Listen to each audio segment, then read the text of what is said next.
ঝাড়গ্রামের মেয়ে রাজশ্রী হাসদা ভারতের প্রথম সাঁওতালি মহিলা জাতীয় ফুটবল রেফারি। খেলার মাঠে চোখ ভরা স্বপ্ন, কিন্তু ঘরে বিয়ের চাপ। বাংলার মুখ্যমন্ত্রীর সামনে দাঁড়িয়ে খুলে বলল মনের কথা। দিদির কণ্ঠে ভেসে এলো দৃঢ় আশ্বাস, স্বপ্নকে আটকে রেখো না, উড়তে দাও। আমাকে একটি ছোট্ট মেয়ে বলছিল, যারা খেলাধুলো করে আমার কাছ থেকে কিটস নিল, তাদের বাড়ি থেকে চাপ আসছে বিয়ে দেওয়ার। তাড়াতাড়ি মেয়েদের বিয়ে দেওয়ার কথাটা একটু ভুলে যান।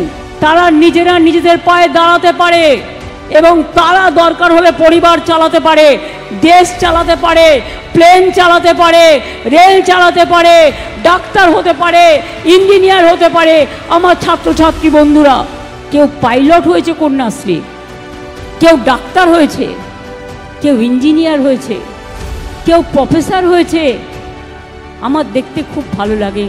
সারা বিশ্বে তারা মর্যাদা নিয়ে কাজ করছে। মা ভবেদের আমি রিকোয়েস্ট করব, এত তাড়াতাড়ি বিয়ে দেওয়ার কোনো দরকার নেই। ওদের নিজে পায়ে দাঁড় করান। ওরা সমাজের মেরুদণ্ড, ওরা দেশকে গড়ে তুলবে, ওরা বাংলাকে গড়ে তুলবে, ওরা নিজের পায়ে দাঁড়াবে। আজ বাংলার মেয়েদের সাফল্য শিখর ছুঁয়েছে।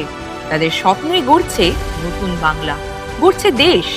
কারণ মমতা বন্দ্যোপাধ্যায় আছেন পাশে, শক্তি, আশ্রয় আর সাহস হয়ে।